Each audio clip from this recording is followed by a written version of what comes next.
주도주의인데 싼 주식이 나왔다? 안 살 이유가 없다. 심지어 저PBR 주식은 아직도 널리고 널렸다. 저PBR 다음으로 지금 외국인들이 많이 사고 있는 게 바이오를 많이 사고 있네. 그 중에서도 을 가장 많이 사고 있구나. 심지어는 기관까지도 계속 매수하고 있네요.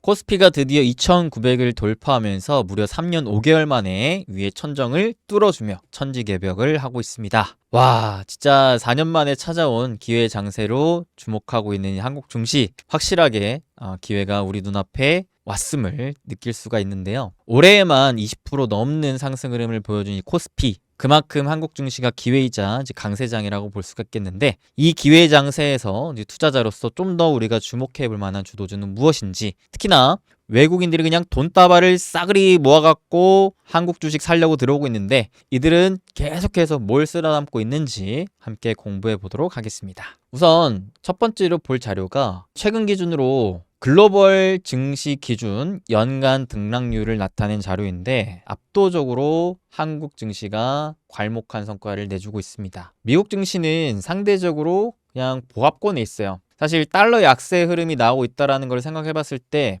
올해 상반기까지 흐름은 오히려 미국 주식은 손해라고 볼 수가 있을 것 같습니다. 그래서 오히려 올해 상반기는 확실히 한국 주식에 집중했던 게 통했다. 그만큼 압도적으로 한국 증시가 강하다라고 볼 수가 있겠는데요. 현 시각 기준으로 보니까 올해 코스피가 2,900을 뚫어주면서 무려 21% 가까운 상승률을 보여주고 있습니다. 그렇게 2,900을 돌파한 흐름 자체가 과거 우리 코로나 때 동학개미 운동 불었던 그 시기 이후로 무려 3년 5개월 만에 나온 흐름이라고 보시면 되겠고요. 최근에 이 강세를 누가 만들어주고 있느냐?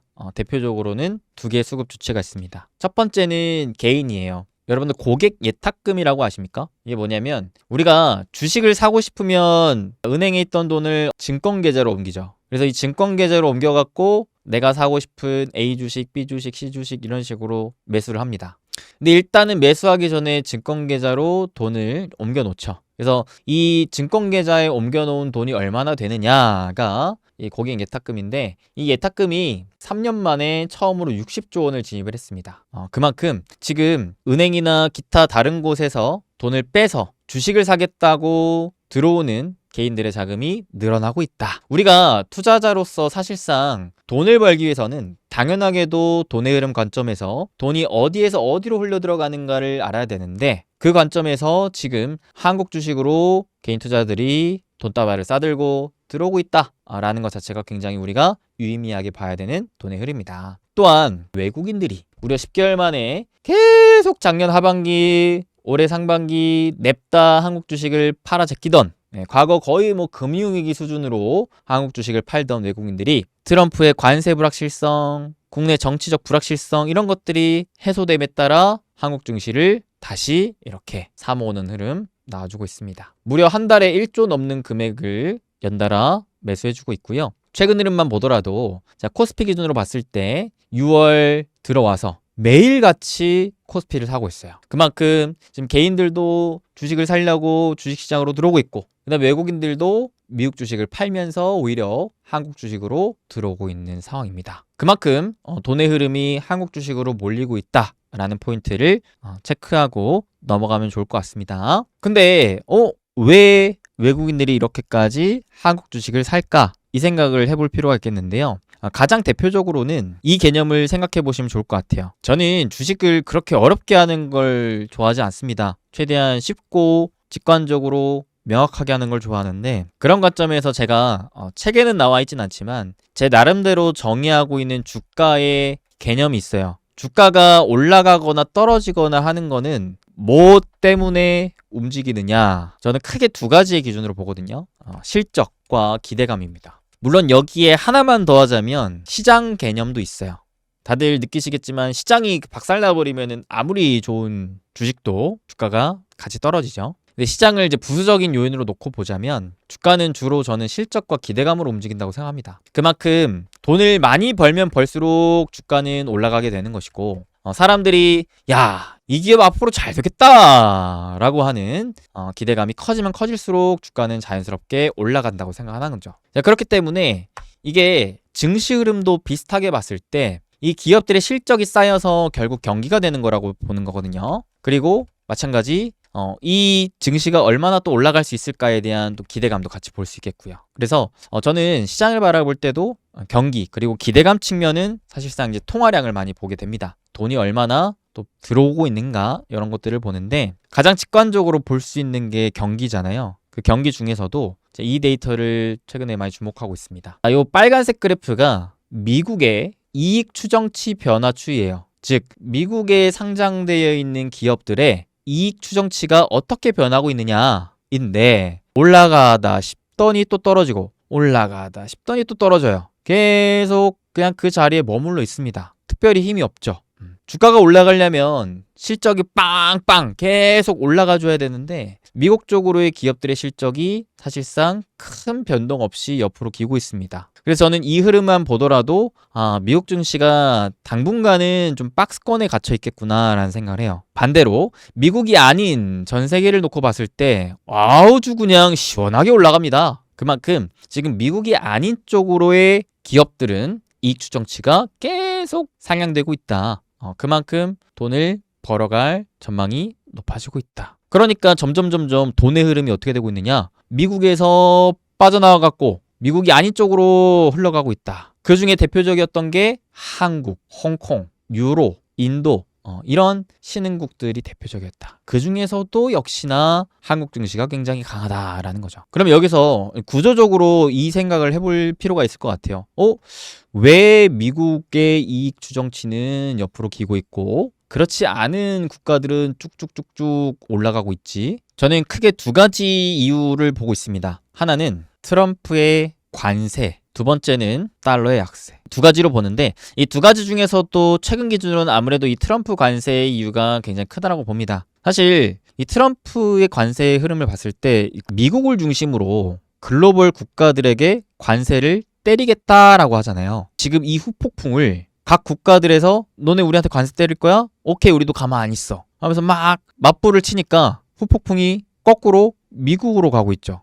그 타격을 지금 미국이 받고 있습니다. 반대로 이 국가들이 이 미국이랑은 이 관세에 대한 어려움이 있네. 가뜩이나 지금 경기도 힘든데 우리는 그러지 말자 하면서 오히려 상호 간의 무역을 활발하게 하려고 하는 모습들이 보여주고 있죠. 또한 각 국가별로 지금 중국도 그렇고 유럽도 그렇고 특히나 또 우리나라도 그렇고 뭘 하고 있냐? 금리 인하하고 그 다음에 우리나라도 뭐 추경까지 할 정도로 사실상 돈 풀기 하죠. 돈 풀기. 돈을 풀면서 이 돈으로 내수를 살리겠다라는 정책을 많이 펼칩니다. 글로벌 국가들이 거의 그런 움직임을 보여주고 있다라는 거죠. 그래서 자체적으로 돈을 풀면서 그 돈을 이 안쪽으로 자꾸 넣으려고 하는 움직임을 보여주고 있다 보니까 그렇게 돈을 풀면서 경기를 부양시키려고 하는 국가들의 이익 추정치가 이렇게 높아져 가고 있다. 라는 식으로 좀 생각해 볼 수가 있겠습니다. 근데 미국은 어떠하죠? 아직까지는 관세에 대한 이슈가 끝난 게 아니고 또 미국은 아직 금리를 추가적으로 인하하지 못하고 계속 미뤄지고 있어요. 그러다 보니까 이러한 우려감들이 지속되고 있는 만큼 미국의 이익 추정치는 계속 옆으로 기고 있다. 미국이 그러면 다시 좋아지려면 어떻게 돼야 될까라는 생각을 해봤을 때 저도 이 신호가 나오면은 미국 주식을 다시 사봐야 될 것 같다라고 생각하는 게 바로 최소한 금리 인하는 미국이 해줘야 되지 않을까라고 보고 있어요. 그 전까지는 미국이 아닌 쪽, 특히나 한국을 주목할 필요가 있겠다. 이런 생각을 계속 가져가고 있습니다. 특히나 우리나라 같은 경우에는 새로운 정부가 6월에 출범이 되면서 본격적으로 신정부의 정책들이 쏟아져 나오고 있고 추경을 더 많이 한다고 하면서 또 지역 화폐까지 발행해가지고 내수를 진작시키려고 하는 움직임들을 강하게 보여주고 있기 때문에 그 신정부의 또 변화의 흐름에 맞춰서 기대감이 막 부풀어 오르고 있다라는 거죠. 그래서 단기적으로는 확실히 한국이 매력적으로 보인다. 그 다음에 두 번째는 달러 약세인데 저는 차트를 볼 때 가장 우선시 가장 중요하게 보는 기준은 결국 추세, 방향성입니다. 방향성. 근데 그 방향성이 어떻게 되고 있냐면 자, 환율의 추세 한번 보세요. 큰 방향성으로 봤을 때 이와 같이 쭉 상승하는 상승 추세가 코로나 이후로 만들어지고 있었어요. 사실 그 전에도 계속 달러의 강세 흐름은 이어져 왔었는데 코로나 이후로 눈에 띄게 상승 흐름이 이어지고 있죠. 근데 자, 여기서 중요한 건 최근의 환율 흐름이 여기 추세 하단에 변곡점에 위치하고 있다는 겁니다. 변곡점이라는 건 만약에 이 기준을 깨버리면 상승 추세가 깨지면서 방향성이 바뀔 수 있다라는 거예요. 그러면 지금까지는 계속 달러가 원화보다 강한 흐름들이 이어지고 있었는데 그게 방향이 바뀐다라는 것 자체가 원화가 강세로 바뀔 수 있다라는 거죠. 실제로 최근에 단기적으로 달러가 이와 같은 약세 흐름과 환율의 하락이 나오면서 외국인들이 한국 주식을 사모으는 흐름이 나와줬어요. 근데 만약에 아까 봤던 환율의 큰 추세상 흐름에서 변곡점을 깨고 내려온다면 외국인들이 한국 주식을 사모으는 행위가 훨씬 더 강해질 수 있는 그런 트리거가 되겠다라고 저는 기대를 하고 있습니다. 물론 아직 그 흐름이 나오진 않았어요. 최근 단기적인 흐름을 보면 환율의 추세가 이와 같이 단기 하락 추세를 보여주고 있어요. 그래서 환율이 이 단기 하락 추세를 다시 뚫고 올라가는 흐름이 나오면은 그때는 오히려 외국인들이 한국 주식을 단기적으로는 좀 다시 팔고 한국 주식이 단기적으로는 조정이 나올 수도 있는 상황이 만들어질 것 같다라는 생각도 하고 있습니다. 그만큼 변곡점이라는 것 자체가 방향이 어디로 갈지 모르는 그 갈림길이라고 표현을 할 수가 있기 때문에 우리가 현재 시점에서는 분명히 그 방향성을 따져봐야 된다. 각각의 시나리오별로 달러 약세 흐름이 더 이어지면 한국 주식을 더 집중하는, 반대로 이거를 깨고 올라가면은 단기적으로는 한국 주식을 조금 팔고 지켜보는 걸로. 그래서 저는 최소한의 기준을 일단은 이 환율의 차트 흐름 추세적인 방향성에서 잡아보고 있습니다. 과거에 여러분들 코스피가 PBR의 밸류업이 쭉 업그레이드 됐던 때가 역사적으로 두 차례가 있었거든요. 코스피의 레벨이 아예 그냥 달라졌다라는 거예요. 이렇게 PBR이 0.4배 정도밖에 안 되는 수준에서 1.8배로 0.69배밖에 안 되는 수준에서 거의 2배 가까이 이러면서 증시가 대세 상승했던 적이 있었는데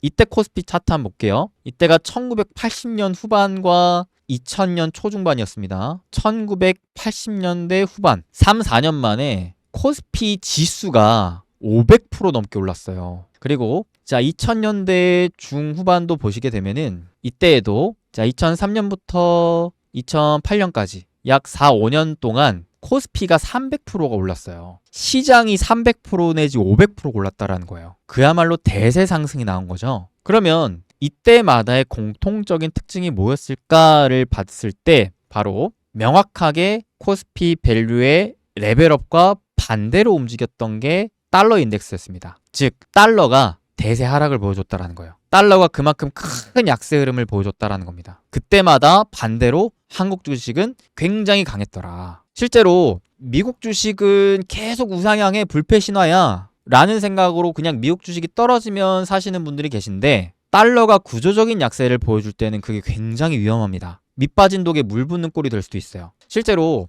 S&P 500 지수의 기준으로 봤을 때 마냥 계속 오르기만 한 건 아니거든요. 이럴 때 보면 30년에서 40년 지속적인 하락 추세를 가져갔었고요. 70년에서 80년도 지속적인 하락 추세. 그 다음에 2000년대에서 2010년까지도 지속적인 하락을 보여줬어요. 이게 거의 10년에서 20년 가까이 하락을 보여줬던 적이 있었단 말이죠. 이런 흐름만 보면서 그냥 떨어지면 줍줍 떨어지면 줍줍 했었던 것만 기억했다면 이때에는 그야말로 10년 동안 내 자산이 계속 거꾸로만 녹았겠죠. 반대로 그때 당시에 한국 주식을 투자했었다면은 엄청난 부자가 됐을 거고요. 그만큼 달러의 구조적인 추세의 흐름을 우리는 읽어내는 게 굉장히 중요하다라는 거를 오늘 말씀드리고 싶었어요. 그래서 많은 분들이 지금 한국 주식 올라가고 외국인들이 사는 것만 집중하고 있는 것 같은데 그 중에 지금 구조적으로 우리가 더 중요하게 봐야 되는 것이 바로 환율이다. 환율의 추세적인 변화가 어떻게 될 것이느냐. 그 흐름에 따라서 미국 주식이 아닌 한국 주식에 더 주목해야 될 수도 있다. 만약에 그 흐름이 또 바뀐다면 그때는 한국이 아니라 미국 쪽으로 다시 또 가야 되겠죠. 실제로 아까 2010년 이후로 지속적인 상승 흐름을 보여줬던 미국 주식 그 기간 동안의 달러의 흐름은 어땠었냐? 꾸준하게 장기적으로 달러의 강세 흐름이 나왔죠. 그만큼 이런 시기였기 때문에 미국 주식이 굉장히 강했고 상대적으로 한국 주식이 약세였다라는 겁니다. 그래서 아까 제가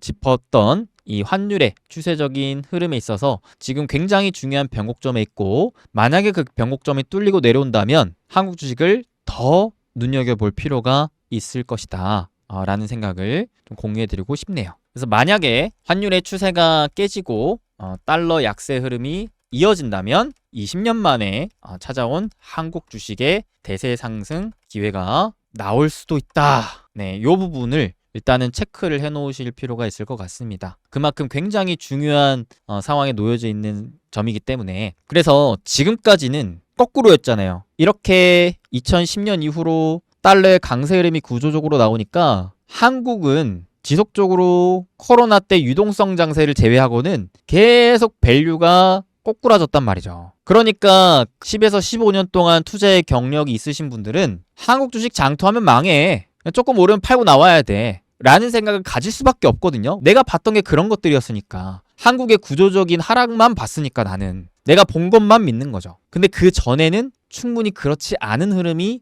두 차례나 있었고 앞으로도 나올 가능성이 있다. 없는 게 아니다. 그러니까 미국 주식 불패 신화, 한국 주식 하면 망해. 국장 탈출은 지능순이다. 라는 말이 오히려 거꾸로 될 수도 있다라는 거예요. 그때 돼서는. 지금은 아직 모르겠지만 그렇기 때문에 환율의 추세를 꼭 우리는 중요한 기준으로 봐야 한다. 이거를 보냐 못 보냐에 따라서 10년, 길게는 20년간의 농사가 달라질 수 있다는 거기 때문에 되게 중요하다라고 저는 생각을 합니다. 그렇다면 정말 이 구조적으로 한국 주식의 기회가 나온다라고 봤을 때 우리는 뭘 사야 될까? 그 생각까지도 연결을 지어야 되겠죠. 단순히 지수가 오른다고 뭐 레버리지 살 건 아니잖아요. 우리는 투자자로서 기회가 나왔을 때는 그 기회를 최대한 극대화하는 전략을 써야 되잖아요. 즉 시장이 오를수록 더 많이 오를 수 있는 그 시장의 상승을 주도하는 주인공인 주도주를 잡아야 되는데 그 주도주가 누구냐라는 거죠. 그 부분에 있어서 이미 상반기에 강한 상승 흐름을 보여줬던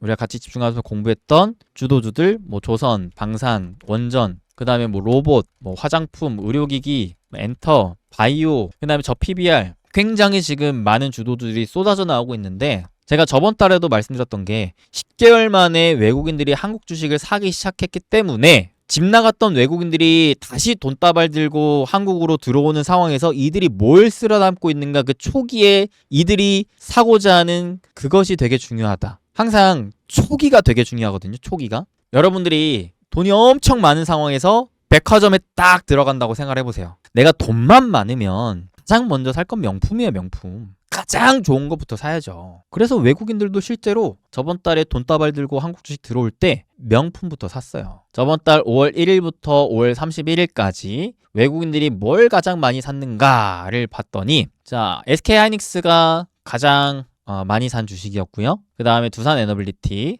원전. 제 생각에 하이닉스는 아무래도 시장을 추종하기 위해서 샀다라는 생각을 좀 해요. 그래서 저는 하이닉스 빼고 다른 주식들을 좀 놓고 봤을 때 일단 눈에 띄었던 게 두산에너빌리티, 원전, 효성중공업, 전력기기, 삼성중공업, 조선, 그 다음에 현대일렉트릭, 전력기기, APR, 화장품, 현대로템, 방산. 그 다음에 이제 공통적으로 보면은 겹치는 게 원전 겹치고요, 방산 겹치고요, 조선 겹치고요, 전력기기 겹쳐요. 자, 외국인들이 5월 초기에 쓸어 담은 명품이 무엇이 있느냐 라고 본다면 조선, 방산, 원전, 전력기기 사실상 기존 주도주였다라는 거예요. 그만큼 주도주가 제일 좋다라는 걸 아는 거예요. 코스닥 쪽으로는 뭘 제일 많이 샀나 하니까 SM, 엔터, BHI 원전, 파마리서치, 의료기기, 로보티즈, 로봇, 공통분모가 엔터, 그 다음에 화장품, 그 다음에 바이오, 일부 원전, 그 다음에 일부 로봇. 네, 요렇게 담았다라는 거예요. 요렇게. 그러니까 사실상 우리가 기존에 공부해놨던 주도주들을 외국인들이 오케이 이게 제일 좋으니까 이게 제일 명품이니까 이것부터 사자. 그러니까 이들의 주도주의 추세가 쉽게 안 깨져요. 비싸도 더 사고 싶어서 돈다발 들고 들어오는 게 지금의 주도주의니까. 그러니까 시장이 상승하는 이 기회의 국면에서 주도주를 내가 미리 잘 잡아놨으면 굳이 다 팔 필요가 있을까요? 저는 결코 없다고 보는 거예요. 그 주도주의 흐름이 깨지면 모르겠지만 여전히 유효하기 때문에 최대한 쭉 끌고 가면서 단물 쭉쭉 빨아내야죠. 사골 곰탕 끓여 먹듯 계속 푹 고아서 우려 먹어야죠. 그러기 위해서 계속 올해 초부터 핵심 주도주가 뭐냐 위주로 공부를 해놨던 거였잖아요. 그러니까 남들이 다 떠나가고 한국 주식 코웃음 치고 뭐라 할 때 기회 요인을 보고 주도주를 발굴하고 잡았던 결실이 계속 더 만들어지고 있는 것이기 때문에 더 큰 열매 결실로 만들어 가야죠. 한편 근데 지금 새로 사기에는 너무 많이 오른 것 같아서 부담스러워요. 아무리 명품이라도 나는 돈이 없는걸요. 명품도 내가 돈이 있고 여유가 있어야 사는 거지. 나는 그만큼의 여유가 없어요. 그렇게 생각할 수 있죠? 그러면 차선책으로 가야죠. 명품이 아니라 가성비 쪽이 뭐가 있을까? 그쪽도 분명히 계속 기회가 나오고 있으니까. 그래서 다시 외국인들의 수급을 이번 달 기준으로 살펴봅시다. 자, 코스피 기준 이번 달에는 외국인들이 뭘 샀을까? 반도체 쪽에서 그래도 조금 유의미한 게 하이닉스를 저번 달에 집중해서 샀다면 이번 달은 삼성전자를 뒤이어서 사고 있네요. 그 다음 하나에어로스페이스 방산, 현대일렉트릭 전력기기, 두산에너빌리티 원전, 현대차, 우리금융지주, 하나금융지주, 신한지주, KB금융, 기아, 외국인들이 6월 새롭게 쓸어 담은 차선책, 가성비 상품, 코스피 저PBR입니다. 그래서 제가 최근에 원전 다음에 새로운 주도주는 저PBR입니다 라는 얘기를 자꾸 드리고 있는 거예요. 이거는 가성비 상품이기 때문에 부담도 없어요. 주도주인데 싼 주식이 나왔다? 안 살 이유가 없다. 심지어 저PBR 주식은 아직도 널리고 널렸다. 그러니까 비싸서 못 사겠어요? 많이 올라서 못 사겠어요? 안 통하는 게 이거다. 아직도 뷔페처럼 정말 종목이 널리고 널렸다. 그만큼 내가 비싼 명품은 부담스러워서 못 사겠다면 가성비 쪽으로는 굉장히 먹을 것들이 지금 널려 있다라는 거죠. 그 중에서도 아까 봤다시피 금융, 지주, 그 다음에 자동차 이쪽을 일단 외국인들이 먼저 접근하고 있는 상황이네요. 그 다음에 코스닥으로 볼게요. 자, 알테오젠, 제약바이오, 실리콘투 화장품, 파마리서치 의료기기, 파마리서치 차트 기가 막히다 그죠? 파마리서치도 중간중간 계속 요 기준 라인에 맞으면은 사면은 좋다라는 식으로 같이 계속 공부를 했는데 그때마다 많은 분들이 아이고 이렇게 비싼 거 이렇게 많이 올라간 거 어찌 삽니까? 애초에 그런 생각 갖고 있으면 주도주는 못 사요. 애초에 주도주는 비싼 거거든요. 명품이기 때문에 사람들이 다 줄지어서 그거 사려고 기다리는 건데 비싸다라고 생각하는 사람은 명품을 못 사죠. 명품관에 그러면 줄 서 있는 사람들은 다 바보게요. 비싸도 더 올라가는 게 주도주죠. 그만큼 주도주는 기회가 왔을 때 잡는 게 주도주인 거고 내가 비싸서 못 잡겠다라고 생각하는 분들은 이제 이런 기회를 잡는 거죠. 이런 기회를. 싼 주식이 주도주로 새롭게 부각될 때. 아무튼 또 뭐가 있느냐? 자, 솔트룩스, AI 소프트웨어, 리가켄바이오 바이오, 로봇, 엔터, 반도체 소부장, 의료기기, 조선, 바이오. 뭔가 저번 달 대비 좀 눈에 띄게 많이 보이는 종목군이 있네요. 코스닥 쪽으로는 외국인들이 6월에 유난히 많이 사모고 있다라고 눈에 띄는 게 가장 공통적으로 많은 것은 바이오예요.